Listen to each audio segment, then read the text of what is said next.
Oh, I'm so delighted to bring forward this man here, who I've known for quite some time, and he has done incredible things with that Destiny role. And let me introduce you, if you don't know him already, Mark Lane. Hello, How everybody. are you, sir? Excellent. How are you? Very well, very well. Quite a study you have there. Is that your workspace? Oh, And this is my man cave. That's Does that yeah, pointing the right way? That's the game book wall. There's some board games down here. The merch is down behind me, and that just happens to be my collection of autographed LPs and bits and pieces. But oh, yeah, nice. this is where the work happens and the play. This is where I play the game books and play the board games ready for the sessions and stuff for my group. And this is where, I mean, all over the floor, you can't see, but all over the floor is what's currently being worked on. It ends up looking like the workings of a lunatic when I've got something on the go because I work in chaos. I have a map and then I have literally just scraps of paper chucked everywhere with cross-reference notes, and eventually it all comes together in some kind of semblance of normality. But when you see it now, it's a complete mess. There's just paper everywhere. I think it's the only way to be as a creative. You've got to have a certain amount of chaos, and I amazing think things it come is, out of yes. it. Like these people that have walls of post-it notes and things, but I don't do that. It's because when I kind of have ideas, I'm often at work or something, so I just scribble things down on bits of notepaper. I scribble things down and send myself Facebook messages, and then I have to transcribe it all onto bits of paper, and I just end up with little slivers of paper everywhere, and all those slivers of paper match up to a map because I don't do flowcharts. Yeah. I do it the old way, I work the map and then there'll be, A, then I've got to go through a mountain of paper and find where A is because A will never be, where A should be. It's always somewhere else because that ended up being the first thing that went onto the map. Fantastic. Now, I'm going to go back to, well, not right about the beginning, because obviously we know that you are a massive sort of fan and advocate of all things fighting fantasy and game book. But I'm going to go back to when you started writing your own. 'Cause it's not that long since you started, really, but you've made up the time. 2018, I think Zero to Hero came out. Yeah, April 2018. So, or pretty much exactly 5.5 years ago was Yeah. when it all began. And what prompted you? Why did you suddenly go? It's now Um, is the time.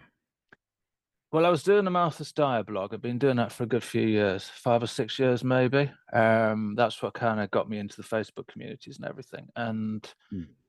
basically, it was a case of critiquing other people's game books and taking them apart and reading a lot into the mechanics of how game books were constructed, how they worked, and sort of thinking in that much depth, you start thinking about how you could apply those mechanics. So I wrote about half a dozen amateur fighting fantasy, just short 200, 250 section game books that Jamie Hmm. Fry loaded to the old fighting fantasy site for me.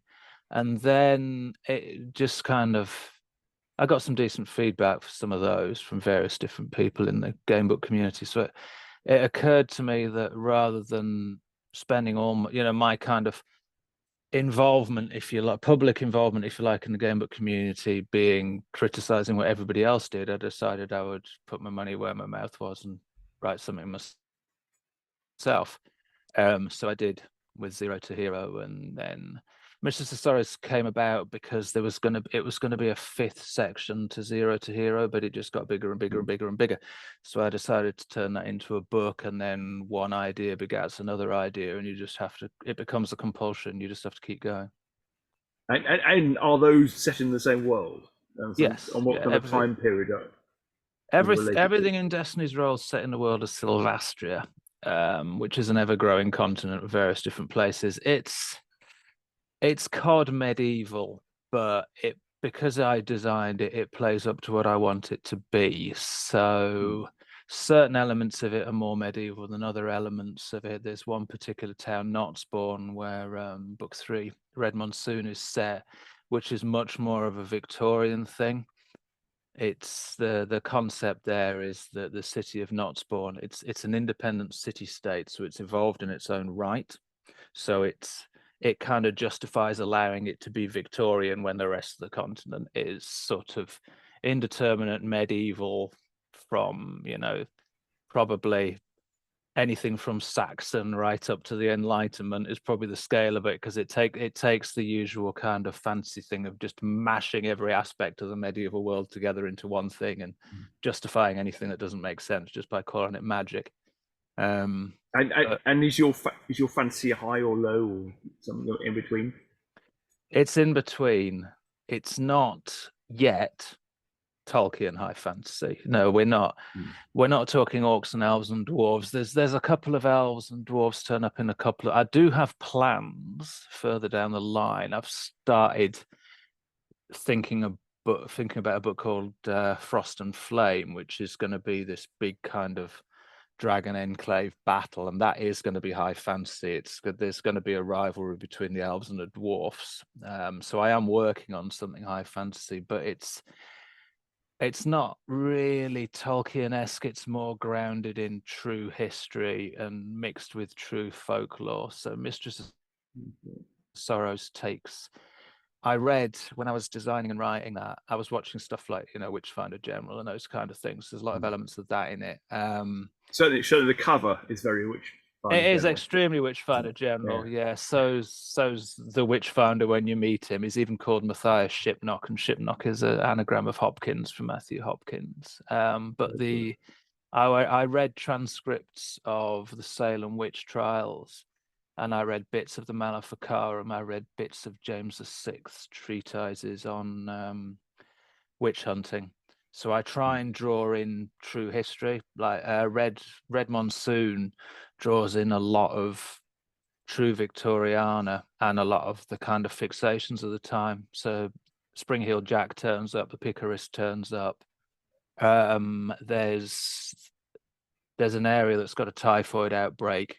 There's a lot of. I like to use true history, just because I'm interested in history. It's something that John Green always espoused very well in his books, and I kind of he plus folklore as well. He draws in a lot of true folklore, and I try and draw in elements like that. Witches with their feet on backwards, Yeah. and there's a whole Well, bit I think that's very it's much easier based on for Wookiee the Hole caves. it's a good shortcut for the reader to kind of really visualize the world quickly, isn't it? If you It kind of use does. elements from It history. brings easy connections. I mean, Burke and Hare, not called Burke and Hare, but Burke and Hare Mm. figures turn up in Red Monsoon at one point. Influenced very much by a trip to Edinburgh and going around the catacombs under the castle. It's all very atmospheric, and you just kind of. I like to pull elements of history and things I see in films as well, because I watch a lot of films. A lot of stuff from films gets warped and twisted and finds its way in. There's an Mm. obvious one in Red Monsoon, which is clearly a homage to the Cabinet of Dr. Caligari. It's a very obvious homage. It's a very intentionally obvious homage. There's a bit in there as well that's very close to a scene in Interview with the Vampire at the Dramatis Nosferatus, the Vampire Theatre. But it's all totally intentional. I mean, you can even, at one point in Red Monsoon, you can even go to the Camera Obscura that's on the Royal Mile in Edinburgh is lifted, but it's put in this kind of Tony Huff drew this sort of fairy tale tower that the Camera Obscura is in. But it's very much that. But I kind of wander around and see things and bring in elements. The start of it, where you begin, you're about to be hanged basically, and you survive, and there's a great epiphany, and you see the apocalypse that's coming, the Red Monsoon. Yeah. And when you leave the castle, there's an area where you go on a cobbled area to a cathedral, and that bit is essentially the Bailgate in Lincoln. Wow. So there's various bits that are lifted and various things, but it's not so obvious. Well, I guess some of it is the Caligari bit probably is, but it's not so obvious that people will see it. But if someone were to walk along the Bailgate in Lincoln having read it, they would realize. And a couple of people have messaged me and said, "This is the Bailgate, isn't it?" And yes, it is, but it's adapted in such a way. I mean, there certainly isn't anybody selling pies with human meat in them. No prizes for guessing where that trope came from Yeah. along there. And there's no house you can go in that's full of bits from Edgar Allan Poe. books. There's a whole house. It's a complete red herring. You're not even supposed to go in it, but every room Yeah. is a trope from Edgar Allan Poe, but from Roger Corman's interpretation of Poe, which is more how I know Poe. I've seen the entire Corman Poe cycle, so you can find the Tomb of Ligeia. You can find a rave. There's a raven has a pop at you. There's a pendulum swings down and has a pop at you. Brilliant. In the library, every book's got called Nevermore, as in quoth the raven, Nevermore. Great. Great. Fantastic. And so that's Red Monsoon. That's What's Red Monsoon. your last one? Was it the last one? Kaleidoscope Frenzy, number Yeah. 4, which is actually the 5th because we started at naught. Yeah, Kaleidoscope Frenzy is a bit different. There's one of the 4 in Zero to Hero, Fragile Beauty, was a modern noir one. And you asked earlier about the settings. Silvestria, the modern noir ones are set in modern day Silvestria. So it's all the same place, but we've moved on to, the equivalent of the 21st century. Kaleidoscope Frenzy is the sequel to Fragile Beauty, but on a far bigger scale. It's essentially it's 700 sections long. It's 3 cases, all jumbled together. And at the beginning, you have, depending on what you decide to do at the beginning, you can stay in your office, you can go straight home, or you can nip round the corner to the bar. And depending on which way you go, depends on who you meet and what case you can end up following. So in theory, if you came back to replay it and you hadn't realized that, you could replay it and not actually be able to re-find the case you were playing last time and find yourself going off down a completely different path. But the three cases are very intentionally different. One of them, they do have titles. It doesn't say you are now playing X, but there is in the dedication, it does tell you what the titles are and who they're dedicated to. And one of them's called Time and Vanity, which is probably the most knockabout of them. It's probably the easiest as well, which is intentional because the difficulty levels change on each one. It's probably the most knockabout, and it's basically it's the standard kind of local gangland gangsters running a club, but actually he's up to all sorts of stuff and a girl's disappeared. It's the classic film noir, girl's disappeared, got to find a missing girl. But if anybody who has picked up on it, and I think some have, the dedication says it's dedicated to PRN. It's such a shame our friendship had to end. Now, it's such a shame our friendship had to end is a line from Purple Rain. PRN is Prince Rogers Nelson. And Time and Vanity is my dedication to Prince, who is somebody I have a lot of time for, and his music. And every character you meet is somebody who gets name checked in a Prince song. Every place you go is something that gets name checked in a Prince song. And it's just crawling with references. And I took a load of bits of Prince songs and basically made an adventure out of them. But some of it's so oblique, you'd really have to be through the purple looking glass to pick up on these things.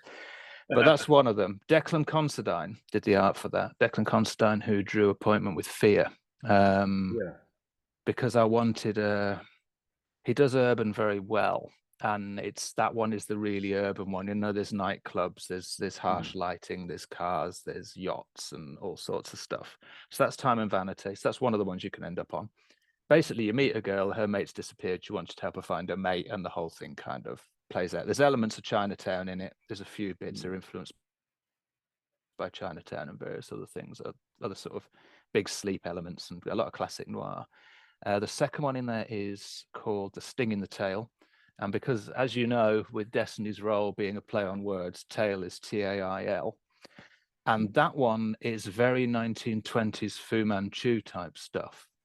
You're hired by a girl called Chang Feng, who is basically, there's a suggestion that they're a triad, but basically they're trying to find the Jade Scorpion, which is this ancient artifact that's a family heirloom.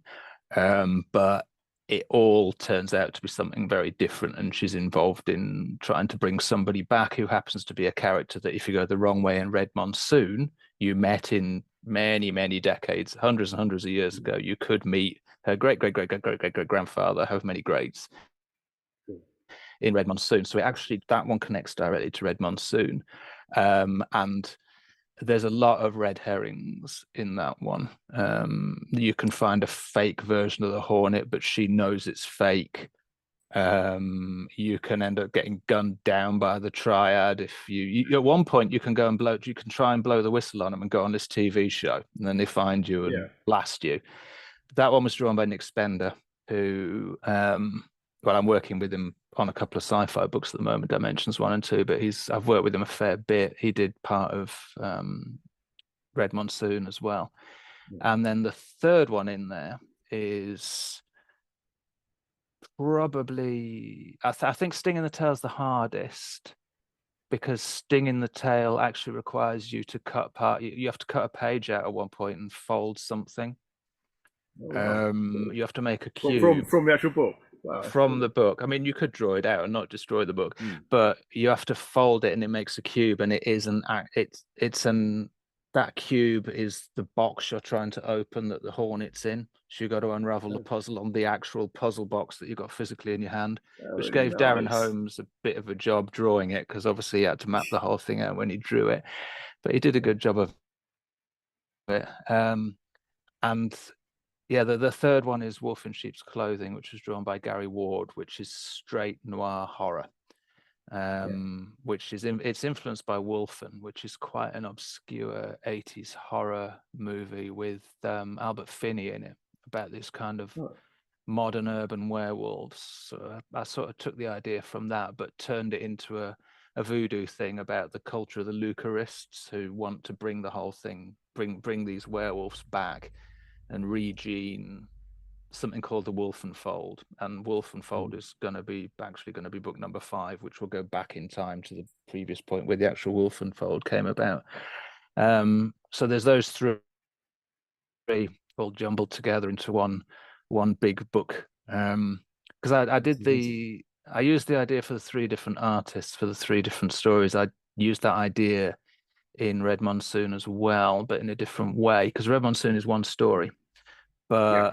but there's the Victorian Gothic elements were drawn by Nick Spender, because he does Victorian steampunk pretty well. Yeah. Mike Tenebrae did the straight horror stuff, and Tony Huff did the fairy tale stuff. So there's an Alice in Wonderlandy bit in there at one point where you meet the Logic Worm, and there's a character that's kind of the ghost of Christmas Past from Christmas Carol. So he did all that, but I took the 3 artists. I used the 3 artists thing a different way in Kaleidoscope Frenzy, because I used them to differentiate the fact that there are 3 completely different stories. There is actually a fourth. There's a fourth one as Yeah. well, which was only available on the Kickstarter, called Scorpio Falls, and Nice. it tells you in the beginning of it how to link that to Kaleidoscope Frenzy, so that people who've only got Kaleidoscope Frenzy don't get these comments about another story that they don't know is there. So you can only get at it Yeah. if you've got it. And I did it as an exclusive for the Kickstarter because it's adult oriented. There's some Mm. fairly brutal stuff in it. It's got some pretty strong content, but I wanted very few people have ever done a proper adult game book, but adult noir. So, stuff like Mm. LA Confidential kind of stuff, or Nice. the steamier stuff like Body Heat and all that kind of thing was the influence. So there's a lot going on in it. There's a lot of very extreme violence. It's about snuff movies. Yeah. So and you can get yourself caught up in liaisons with people and stuff. So there's various bits and pieces going on, but I tried to make it as unsensationalist and as matter of fact as possible. So the bits where there's the graphic 18 rated stuff is presented in quite a matter of fact way, which probably Wow. makes me seem quite cold. But at the same time, I wanted it to be part of the story rather than taking graphic 18 rated stuff and just plonking a game book into it. It's Mm. the other way around. It's a game book that happens to incorporate that. But I don't think anybody had ever really done it, other than, I mean, there's some straight erotica ones that you can get, but nobody's ever done a proper 18 certificate, but serious plot game Yeah. book that can be I'm played. going to ask you about something a little bit slightly different, because obviously they've been well received, but so well received you've been asked to write for someone else. You've been Savage asked to write for Realms. Savage Realms. Savage So Realms can for you tell us a little bit about that Troy without Shermer. being too spoilery? Subterranean Empire of Wrath. Yeah, it's an idea I started having for Destiny's Role and didn't think it would fit. And without giving too much away, because even Troy doesn't really know a lot of what's in it. He just knows the bare bones and the stuff that I've written that's been written for the art briefs for the internal artist. But essentially it's a miniverse thing. So you are, for reasons that I won't go into, you end up very small and you end up underground with Subterranea. And Subterranea is this entire underworld empire, and you end up in it. And if you mix Fantastic Voyage with The Incredible Shrinking Man and the problems that Yeah. suddenly being teeny weeny underground can present you with, so there's no the classic trope in a lot of high fantasy role playing is giant this and giant that, giant spider, giant beetle, giant whatever it may be. Well, they're not giant, they're normal size. It's just your teeny weeny. So you're underground and you there may be some insects possibly living down there because that's the kind of thing you get Yeah. living underground. There might be rodents, there might be other things down there. But basically you end up in this underground empire and there's something quite big going on down there, which becomes the crux of the plot. But you have to go down through the levels of the underworld to eventually reach it. And again, without giving too much away, if you go too far down into the underworld, obviously you can end up in a slightly different situation, and that can happen if you really do go the wrong way. You can basically end up, descending into the depths of despair with all the despairing souls if you really screw it up and go the wrong way. But Yeah. it's unusual for me because it's quite high concept, and I tend not to do high concept stuff. But it's good. It wouldn't fit with Destiny's Role at all. But It sounds like you've got so many kind of different genres that you're having so much fun, I do. exploring, and then It's in a way I kind of they are almost like exercises with genre because I'm doing Dimensions 1 and 2, the sci-fi ones for Destiny's Role. So I'm playing with all these different genres, but I'm kind of they get fudged a bit and sort of joined together. So there's always something there that doesn't quite seem to fit in that particular world. There's a particular bit in Subterranea that I think really will surprise people, but it's explained away because it turns out that there was a civilization down there at one point that nobody even knew was there. And you end up in this particular bit that's probably the fun part. There's a couple of I've tried to put some direct references to Troy's Savage Realms books in it because, in the name of research and work, I read and played Troy's first three books, Naught, One, and Two. So I've deliberately tried to make a couple of references back to those. There's one he instantly picked up on when I sent him the art briefs. Just to kind of globalize it rather than just here's the book that Mark wrote that's Savage Realms, and here's the ones that everyone else wrote, and the two shall never meet. It's set in the same world. It's set in Ataraxia, which is where all of Savage Realms are set. But I've tried to play on the concept a bit. So you meet these big things, and it's like ants and things. An ant egg chamber normally wouldn't be a particularly bad thing, but when you're the size of an ant, it's quite bad news ending up in an ant end chamber. It's like something out of Geiger's Alien. sounds great. I used to love Land of the Giants and all those Yeah, kind of it's movies. it's very much along those lines. I think what actually triggered it was rewatching the Tom Baker Doctor Who story where they get miniaturized and put in that's literally like Fantastic Voyage. Is it The Invisible Enemy where they end up It could well inside be that. somebody? Yeah, I think that it's rings a that bell. one. And I like I also remember say, the Master shrinking people down, but that used to kill them. But, yeah, Mark, they I'm ended up afraid inside we're running out K9. of time. I'm Yes, afraid we've we're been running out of time. going But half an hour, haven't we? yes, yes. I mean, last thing. how can people find what you're up to? How can they follow you? What's the best way on social media or I tend to be quite heavy on the advertising on all the Facebook game book pages, Fighting Fantasy, the game books, Fantasy Game Book World. I have got there is a Destiny's Roll page on Facebook, but oh, I don't actually use it that much. I tend to put everything on the main game book groups and just on my own Facebook page, and just kind of hope that people see. I like to be quite subtle sometimes, but sometimes I like to be rather less subtle. quite Um, right? but the only subtle hint I'll give right now for what's coming, just for the future, if we include Subterranea and Dimensions 1 and 2, and the 2024 version of the Game Book Collector's Guide, which is coming out in a couple of months, I'm writing 8 books at the moment.